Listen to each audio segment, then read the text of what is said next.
I never thought breaking the rules would feel so good, especially at a silent meditation retreat where talking is basically forbidden. But there I was, sitting cross-legged in a room full of strangers, stealing glances at the guy 2 rows ahead of me, wondering how two people could connect without saying a single word, and then accidentally, maybe purposefully, breaking that sacred silence. Okay, back up a bit. This whole thing started because I was burnt out. Work was a grind, my social life was basically non-existent, and I'd convinced myself that taking a week off to find some peace at this meditation retreat was exactly what I needed. Spoiler alert, I was more skeptical than serene the second I showed up. The place was this remote cabin in the woods, run by this group of hyper-spiritual folks who looked like they lived on kale and good vibes alone.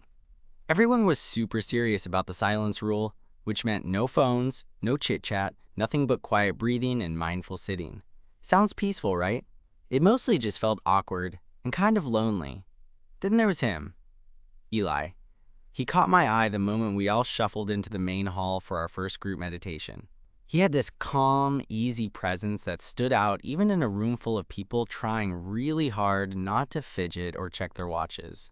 He wasn't flashy or dramatic, just quietly intense, like someone who didn't need to say anything to fill the space around him. I remember thinking he looked like the kind of person who could read entire books without ever making a sound, which, honestly, made me all the more curious.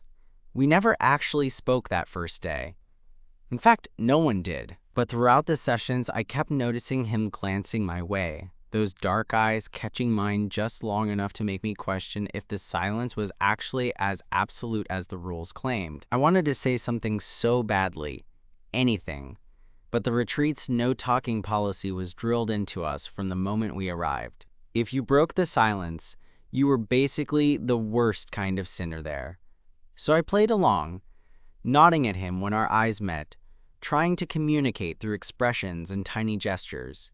It felt like this secret code between us, a quiet rebellion inside the very place designed to shut us up. By day 3, the tension was undeniable, and my head was spinning, not from meditation, but from wanting to know his story, to hear his voice. Then, late on the 3rd night, something happened that turned the whole retreat upside down. We broke the silence. Not just a little whisper or a misstep, but a full-on conversation that no one was supposed to have.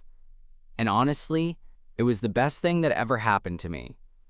But that's getting ahead of myself. I guess you want to know how we went from 2 quiet guys in a sea of stillness to conspirators breaking the rules, and maybe something more. So here's how it all started, with a glance, a shared breath, and the unspoken question between us. What if silence was just the beginning? It started with a small slip-up, really. We were sitting side by side during a late-night meditation session in the main hall, the moonlight casting these soft blue shadows through the windows. The hall was supposed to be a sacred space for deep silence, but I could tell Eli was restless, his foot tapping, fingers twitching, shoulders tense. I was feeling the same way, like all this quiet was just building up pressure inside. I stole a glance at him, expecting nothing, but then he did something unexpected. He slowly turned his head towards me, eyes flickering with something that wasn't just curiosity. It was like he was asking permission to break the unbreakable rule. I hesitated for a second, then gave a barely perceptible nod.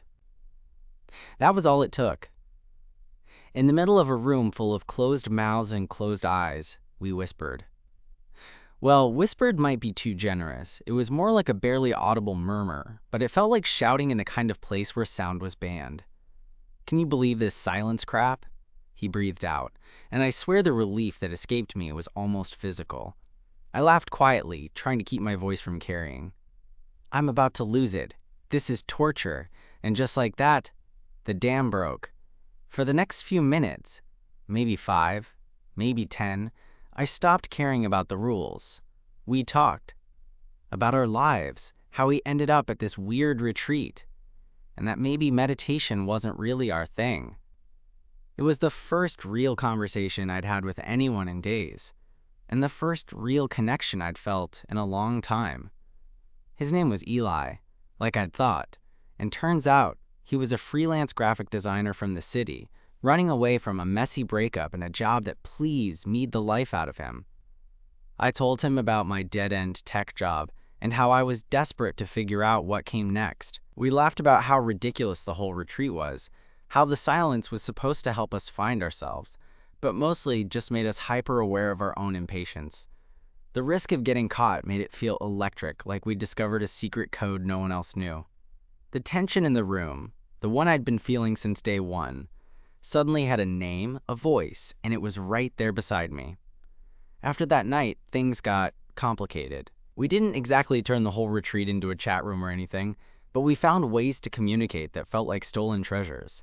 Little hand signals, notes scribbled on scraps of paper, the occasional subtle smile that said everything words couldn't. The rules were still there, looming, but it was like we were rewriting them, just for us. One afternoon, during a break between sessions, I caught him outside near the garden. The sun was warm, birds were chirping, and for a moment, the retreat felt less like a prison and more like a place where something real could happen. I took a deep breath and walked over. "Hey," I said, voice low and careful. He looked up from where he was crouched down, examining a patch of wildflowers. "Hey. I was wondering when you'd come find me." I smiled, feeling a little braver than usual. "You make breaking the rules sound pretty tempting." He grinned back, eyes sparkling. "It is. Trust me." We ended up sitting together on a bench, talking softly, sharing little bits of ourselves that we hadn't planned to reveal to anyone else. Turns out, beneath all the meditation buzzwords and forced calm, we were both just looking for connection. Someone who saw us, who understood the chaos underneath the quiet. The days after that were a blur of stolen moments and shared glances. We'd meet in the garden, sneak quick texts on our phones during, quote, private time, even share a laugh or two during meals, careful not to get caught. The closer we got, the more the retreat's silence felt less like peace and more like a barrier we were desperate to break. But of course, nothing good comes without risk. One evening, during a group walking meditation through the woods, we somehow ended up side by side. The path was narrow, and all of a sudden, his hand brushed against mine. I froze, heart pounding so loud I was sure everyone could hear it. He didn't pull away. Instead, his fingers twined with mine, slow and sure, like it was the most natural thing in the world. My mind was screaming at me, what if we get caught? What if this ruins everything? But my body was saying something different. It was saying this is worth it. We walked like that, hands linked, neither of us saying a word but everything spoken in that simple touch. When we finally separated at the cabin's entrance, I caught his eye and saw the same mix of fear and something else. Hope, maybe, that I felt burning inside me. The retreat was supposed to be about silence and solitude, about turning inward. But with Eli, it was about breaking out, about finding someone who made the rules feel less like chains and more like a game we wanted to play together. I knew we were walking on thin ice. One more slip up and we'd be out. Maybe embarrassed, maybe worse. But for the first time in a long time, I didn't care. Because in that moment, holding his hand, I realized that sometimes breaking the rules is the only way to find what you're really looking for. The thrill of holding his hand in that moment was like electricity coursing through me, sharp and unexpected. But as soon as we parted ways, the reality of where we were settled back in, heavy and cold. The retreat's silence wasn't just a suggestion. It was a rule enforced by these volunteers who seemed to have no tolerance for rule breakers. One wrong move, and we risked being kicked out. I couldn't decide if that scared me more or less than the fact that I wanted to keep pushing those boundaries. That night, lying on my bed in that creaky cabin, I kept replaying the day over and over in my head. What were we doing? Was this reckless? Or was it the kind of risk that made life worth living? I caught myself smiling, like a fool, the kind of smile I thought I'd lost, the one that comes when you actually look forward to seeing someone. The next morning, I saw Eli during breakfast, sitting alone at the edge of the dining hall. The sunlight caught his hair just right, and for a moment I thought about just walking over and sitting next to him like we were regular people in a regular cafe. not two guys dodging the strictest silence rule in existence. Instead, I settled next to him quietly, our hands barely touching on the table but enough to set my nerves on fire. Without any words, he slid a tiny folded note my way. My heart jumped as I unfolded it under the table. Meet me after the 3 p.m. session. By the pond. Alone. I looked around to see if anyone was watching, but no one seemed to notice. I nodded silently in return. The afternoon couldn't come fast enough. The sessions dragged on, each minute a countdown to that secret moment. When the hour finally arrived, I slipped away from the group as discreetly as possible and made my way to the pond. Eli was waiting, sitting on a weathered bench with his legs stretched out and arms resting behind his head. The pond was surrounded by tall pines, their reflections shimmering in the still water, and for a few seconds I just watched the peaceful scene before turning to him. He smiled, a real smile that lit up his whole face. "I'm glad you came." "Me too." I sat down next to him, the bench creaking under my weight. We didn't speak at first. Words felt risky, like we might wake up the whole forest. Instead, we just sat side by side, listening to the gentle ripple of water and the distant call of a woodpecker. Finally, he broke the silence. "I was trying to meditate earlier, but all I could think about was you breaking the silence with me last night." I laughed softly, feeling my cheeks warm. "Same here. I think about you more than I think about breathing, and that's saying something." He turned to look at me, eyes shining with something raw and honest. "This whole retreat thing, it's supposed to be about finding peace within yourself, but I think I found it in you instead." That hit me harder than I expected. Here we were, two people who showed up looking for something inside, and instead we found each other. It felt like a secret rebellion against the whole concept of solitude. We sat closer, our shoulders touching, fingers inching toward one another. It was like the space between us was shrinking with every heartbeat. "I don't want this to end," I admitted, my voice barely above a whisper. Eli's hand found mine again, the connection grounding me. "Neither do I, but we have to be careful. If we get caught, they'll kick us out. And honestly, I don't want to leave." We talked then, really talked about who we were beyond the retreat. He told me about his messy breakup, how he'd felt invisible in his own life. I shared my frustration with a job that drained me and a loneliness that had been creeping in for years. It felt strange and wonderful to open up like that in a place where words were supposed to be banned. As the sun dipped lower, painting the sky in shades of pink and orange, we leaned into each other. The world felt small and quiet except for the two of us, breaking every rule but finding something worth the risk. Just when I thought the moment couldn't get any better, Eli did something that caught me completely off guard. He turned his face up to mine and whispered, "Kiss me?" My breath hitched, heart pounding like a drum. I nodded, words useless in the face of what I wanted more than anything. Our lips met, soft and tentative at first, then deeper, more urgent. It was like everything we'd been holding back, the silence, the rules, the fear, melted away in that kiss. When we finally pulled apart, the world seemed brighter, sharper, full of possibility. But then the crunch of footsteps on leaves made us freeze. I glanced toward the path and saw one of the retreat volunteers approaching, eyes scanning the area. We pulled apart quickly, scrambling to sit normally on the bench like nothing had happened. The volunteer gave us a curious look but moved on without a word. We exhaled silently together, our hands still clasped tightly. "That was close," Eli said quietly, a mischievous grin tugging at his lips. "Too close." I agreed. But honestly, I didn't regret any of it. Not a single second. As we walked back to the main hall, side by side, I realized something important. Maybe this retreat wasn't about silence at all. Maybe it was about finding your voice, even if it meant breaking every rule to do it. And with Eli, I was ready to break every rule they had. After that near miss by the pond, things between Eli and me got a little more electric. We both knew we were skating on thin ice, but it felt like the risk only made everything more intense. We couldn't exactly stroll around holding hands or whisper sweet nothings, so every stolen glance, every secret smile became this whole language of its own, one that had nothing to do with words, but everything to do with connection. The retreat carried on with its usual rhythm: early morning meditations, silent meals, afternoon workshops on mindfulness that had me mentally checking the clock, counting down to the moments I might see him. The silence around us wasn't just a rule anymore. It was this strange, invisible thread tying us together.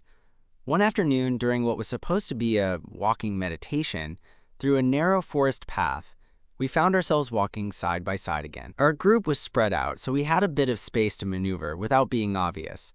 I kept my eyes forward, pretending to be deep in thought, but I could feel his gaze lingering on me. Finally, I risked a sideways glance and caught him watching me, that quiet smirk playing on his lips. Without thinking, I reached over and brushed my fingers against his. It was light, teasing, but it made my stomach flip. He responded immediately, intertwining our hands as if it was the most natural thing in the world, and for a second, the whole forest disappeared. But then, the crunch of leaves behind us reminded me where we were. Our group was catching up, and the last thing either of us wanted was to get busted. We pulled our hands apart, sliding our arms to our sides like nothing had happened, but the rush lingered. Later that evening, back in my cabin, I lay awake thinking about all that had happened. This retreat was supposed to be about silence, about turning inward, but all I could think about was Eli. The way his smile made me feel like I wasn't invisible, the way his hand fit perfectly in mine, the way the quiet between us was louder than any conversation. The next day, during a break, I found Eli sitting alone near the edge of the property, watching the sunset paint the sky with streaks of orange and pink. I hesitated for a moment. Was this crazy? Were we going to get caught? But then, my feet carried me over before I had a chance to second-guess myself. He looked up when I approached, eyes meeting mine with that same warmth that was quickly becoming my favorite thing. "Hey," I whispered, careful to keep the volume down. "Hey," he answered, voice just as soft. We sat together in comfortable silence, watching the sun dip lower. Then, without warning, Eli reached into his jacket pocket and pulled out a small, folded piece of paper. "Made something for you," he said quietly, handing it over. I unfolded it carefully. Scrawled on the paper was a tiny drawing of two stick figures holding hands, with a heart hovering between them. Underneath, in messy handwriting, it read, "Meet me tonight, by the big oak tree, after lights out." My heart hammered in my chest. The retreat's lights out rule was strict. No one was supposed to be outside after dark. This was officially reckless. But I was hooked. That night, under a blanket of stars, I slipped out of the cabin, heart racing with a mix of fear and excitement. The cool night air was a relief after the cramped silence inside, and the woods around me felt alive in a way I hadn't noticed during the day. I found Eli waiting by the massive oak tree, its branches stretching wide like arms ready to catch us. The moonlight made his skin glow, and for a moment I forgot about the rules, about the risk, about everything except how much I wanted him there. He smiled and took my hand, fingers warm and steady. "I'm glad you came," he said softly. We talked then, in whispers barely louder than the rustling leaves, sharing stories we hadn't dared speak aloud before. He told me about the nights he'd spent alone, trying to quiet the noise in his head. I shared my own fears about feeling stuck, like I was fading into the background of my own life. There was something about being out there together, away from the watchful eyes, that made everything feel safer, realer. At one point, Eli leaned in close, his breath warm against my cheek. "You know," he said, "this whole silence thing, it's supposed to help us listen to ourselves. But I think I've been listening to you instead." I swallowed hard, heart in my throat. "Same here," and then we kissed, slow and tender, like we were making up for all the words we hadn't been allowed to say. The night wrapped around us like a secret cocoon, and I didn't want it to end. But all good things have their limits. Just as we were pulling apart, the crunch of footsteps echoed behind us. We froze.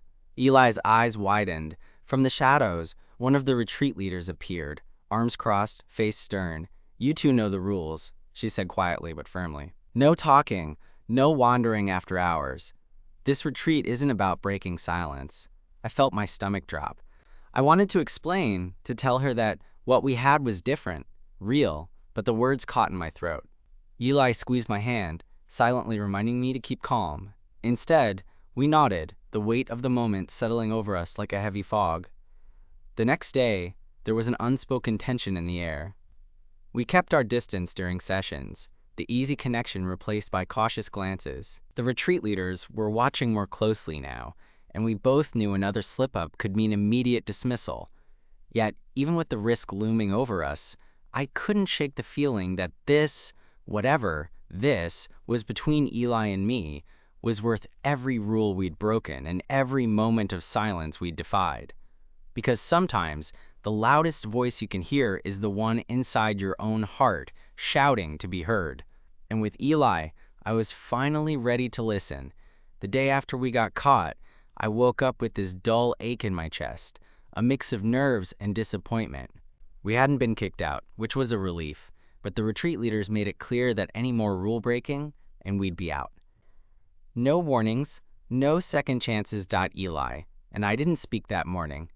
We didn't even look at each other during breakfast, like two kids caught passing notes and then told to keep their distance. The silence between us felt different now, heavier, less playful. The retreat itself carried on with the same calm routine, but everything felt tense. I could feel the retreat leaders, eyes on us, like hawks circling, waiting for a slip-up, and honestly, it crushed me. The retreat was supposed to be a place to heal, to find peace, but now it felt like a cage closing in.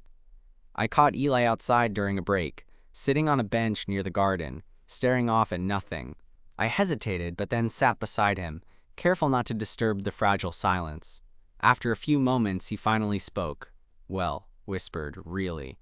"I'm scared," he said, voice barely audible. "I don't want to leave, but I also don't want to pretend we're not here." I nodded, feeling the same fear gnawing at me. It's like the silence is suffocating now, but so is the thought of being apart.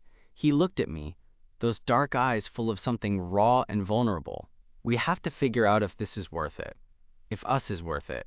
Those words hung between us. The retreat was trying to force us into silence, but I realized the truth was, silence was impossible when everything inside you is shouting to be heard. That afternoon, during the last meditation session, I found myself unable to sit still. My mind kept drifting to Eli, to what we had been building, fragile and secret as it was. I spotted him across the room, eyes closed, but his lips curved in a tiny, private smile. It gave me a flicker of hope. After the session ended, the group was about to disperse when Eli caught my eye and subtly nodded towards the back of the property, a place where the trees thickened and the path widened into a clearing. It was a risk, but I knew I had to follow him. We slipped away quietly, the retreat's rules and stairs momentarily forgotten. The clearing was bathed in late afternoon light, the kind of golden glow that feels like a promise. Eli turned to me, face serious now. "I don't want to hide anymore," he said. "Not here, not anywhere." I swallowed hard, the mix of fear and hope knotting in my stomach. "Me neither." He took my hand, fingers curling around mine with a strength that grounded me. "Let's make a deal. No matter what happens after this week, we won't let silence win." I smiled, the weight lifting just a little. "Deal." We sat there for a while, just holding hands, letting the quiet between us be something safe instead of a prison. That night, Eli slipped me another note, the handwriting shaky but determined. "Meet me before the final session. Let's just be us, no matter what." I felt a surge of courage I didn't know I had. The final day of the retreat came with a strange mix of sadness and anticipation. The silence was still thick, but Eli and I carried a secret between us now, a promise that no rules could erase. Before the last session, we met by the big oak tree, the place where all the whispered conversations, stolen glances, and forbidden touches had happened. We sat close, hands intertwined, breathing the same air. "I don't know what happens next," Eli admitted, voice low. "But I do know this. You've changed everything for me." "Same here," I said. "Maybe silence is overrated." He laughed quietly, the sound a balm to my nerves. As we stood to return to the group, I felt a strange peace settle over me. Whatever came after this, whatever rules were broken or followed, I knew one thing. Breaking the silence with him was the best thing I'd ever done. And somehow, that made everything worth it. The final session felt different than all the others. There was this low hum of tension in the air, like everyone knew the week was ending, but no one quite wanted to face it.